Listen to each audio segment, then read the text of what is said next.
Jakatingkir, Adipati Pajang sebagai pemenang dalam peperangan itu kemudian oleh Sunan Kalijaga dan Sunan Giri dinobatkan Jakatingkir menjadi Sultan Demak dengan gelar Sultan Hadiwijaya pada tahun 1568 Masehi. Namun lagi-lagi jumenangnya Sultan Hadiwijaya ini minim dukungan dari keluarga Demak karena menganggap Sultan Hadiwijaya ini hanya anak menantu. Kekecewaan putra wayah Demak yang menjadi adipati di berbagai wilayah kekuasaan Demak itu kemudian diwujudkan dengan pemberontakan. Tidak diwujudkan dengan pemberontakan. Mereka menghormati apa yang menjadi keputusan Dewan Wali, tapi diam-diam merasa tidak ada kepuasan ya tentang keputusan para wali itu. Tapi dengan itu setidaknya bisa meredam pemberontakan. Kemudian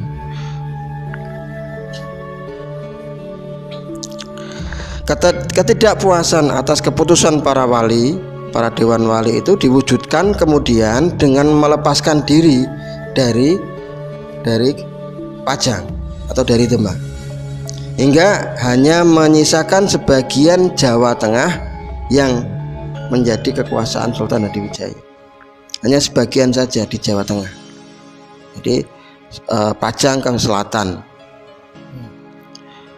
Demak telah cerai-berai, konflik keluarga terus berlanjut. Kesempatan ini Portugis merapat hingga mendirikan benteng di Jepara.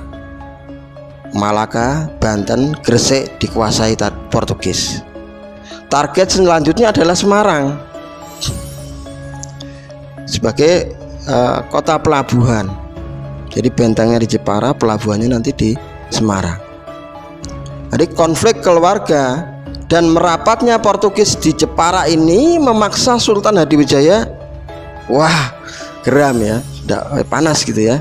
Akhirnya memindahkan pusat pemerintahannya lebih ke dalam lagi, lebih ke dalam, tidak di pinggir pantai atau gimana, malah lebih ke dalam, di bekas kadipaten ayahnya di Pajang.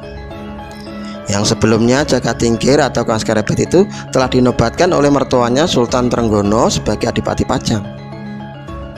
Seluruh benda-benda pusaka di Demak juga ikut dipindahkan ke Pajang semua. Sementara Demak diserahkan kepada Arya Pangiri, putra Sunan Prawoto yang masih kecil tadi, yang dititipkan kepada Ratu Kalinyamat yang sudah dinikahkan oleh Sultan Hadiwijaya. Jadi menantu Sultan Hadiwijaya. Dari sini maka otomatis Demak ikut wilayah Pajang. Demak hanya Demak, sekitarnya belum. Dari sini pula awal runtuhnya Jawa sebagai negara maritim yang besar dan kaya menjadi agraris. Portugis total menguasai jalur perdagangan rempah-rempah. Setelah perpindahannya ke Pajang, Sultan Hadiwijaya berupaya untuk mempersatukan kembali para adipati untuk kembali merebut jalur perdagangan laut dari tangan Portugis. Namun usaha ini ya tidak sampai ke sana nantinya. Dengan diplomasi lewat pernikahan dan hubungan kekeluargaan ini diharapkan mereka bisa kembali bersatu dengan damai, tidak tanpa peperangan. Maka kemudian oleh Sunan Prapen, Sultan Hadiwijaya dan para adipati Jawa Timur dipertemukan di Girigitaton. Dalam kesempatan itu para adipati sepakat mengakui kedaulatan Pajang di atas negeri-negeri Jawa Timur sebagai ikatan politik. Panji Wiryokromo dari Surabaya, pemimpin persekutuan Adipati Jawa Timur, dinikahkan dengan Putri Hadiwijaya, jadi menantu. Madura pun berhasil ditundukkan oleh Pajang. Pemimpinnya yaitu yang bernama Raden Pratanu alias Panembahan Lemah Dhuwur, diambil sebagai menantu Hadiwijaya. Demak sudah menantu, Jawa Timur menantu, Madura pun menantu. Semua telah masuk dalam kekuasaan Pajang dengan damai. Nah, tinggal satu di Jawa Tengah yang membahayakan, yaitu Semarang. Nah, sebagai kota pelabuhan yang kaya raya yang dipimpin oleh Ki Ageng Pandhanaran II, yaitu Sunan Tembayat, yang jumeneng menggantikan ayahandanya pada tahun 1577, yaitu beberapa tahun kepemimpinan 9 tahun kepemimpinan Hadiwijaya. Heden, bukankah yang memindahkan pelabuhan dari Jepara ke Semarang itu VOC, Den? Wah, itu klaim sepihak VOC le. Sejak pendangkalan Selat Muria dan kekalahan Ratu Kalinyamat, pelabuhan mulai berpusat di Semarang. Dari sini lebih mudah dan cepat pendistribusian barang ke seluruh Jawa. Oh, begitu ya, Den? Bagus. Wah, kalau begitu Semarang kaya raya ya, Den? Betul ya. Bahkan bisa dibilang kekayaan Pajang kalah jauh dibanding Semarang. Secara militer ya bukan tandingan, karena Semarang kadipaten, mereka kesultanan, Pajang kesultanan. Namun hal ini membuat resah, cukup membuat khawatir Sultan Hadiwijaya, sebab Semarang dengan Pangeran Pandhanaran II ini lebih punya legitimasi sebagai penurus Demak Bintoro daripada Sultan Pajang. Pangeran Pandhanaran II adalah cucu buyut Sultan Patah zaman Sultan Patah Demak Bintoro, sedangkan Adipati Pajang adalah menantu. Jadi secara legalitas lebih diutamakan Pandhanaran II untuk menjadi penerus Demak. Maka itu Pajang atau tidak mengakui bahwa Pajang adalah Demak, tapi Pajang adalah pengganti Demak. Itu politiknya Hadiwijaya. Nah, sedangkan waktu itu fanatik ketokohan legal tertanam kuat pada rakyat.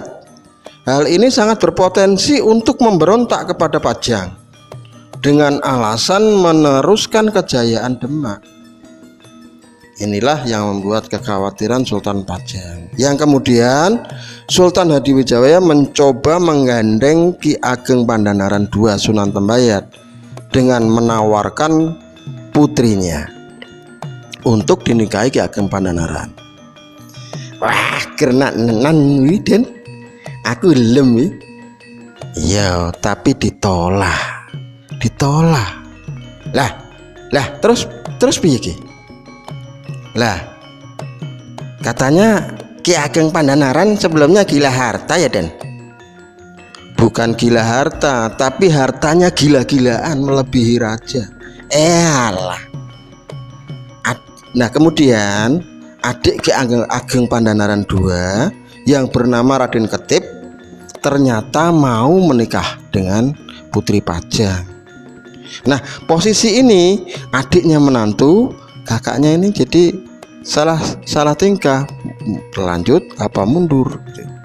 Nah, posisi ini membuat Ki Ageng Pandhanaran tertekan atau bisa jadi ditekan.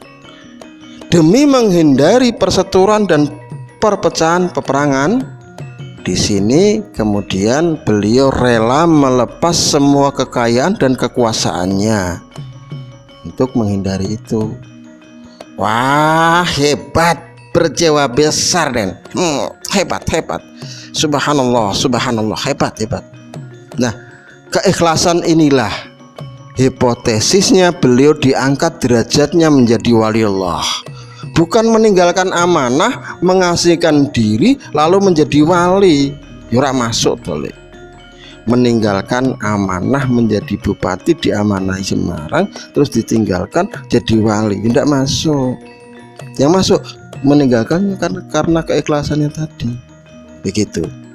Jadi wallahu a'lam bishawab. Kemudian Raden Ketip menjadi Adipati Semarang yang ketiga, menggantikan Kang Masnya Ki Ageng Pandhanaran II yang hanya 3 tahun. Jadi Ki Ageng Pandhanaran III ini hanya 3 tahun, kemudian mengundurkan diri itu ya. Beliau mendapatkan gelar dari Sultan Hadiwijaya, ini mertuanya, sebagai Pangeran Mangkubumi atau Pangeran Adipati Kabumen, berkuasa hingga tahun 1607 Masehi atau 1534 tahun Jawa. Nah, beliau wafat dan dimakamkan di Kabumen atau Mangkubumen atau yang sekarang namanya Berkota, bukan Mangkubumi Mangkubuwono I ya, bukan ya. Ini Mangkubumen Raden Ketip. Sedangkan Pajang dipimpin oleh Sultan Hadiwijaya pada tahun 1568 hingga 1583 Masehi.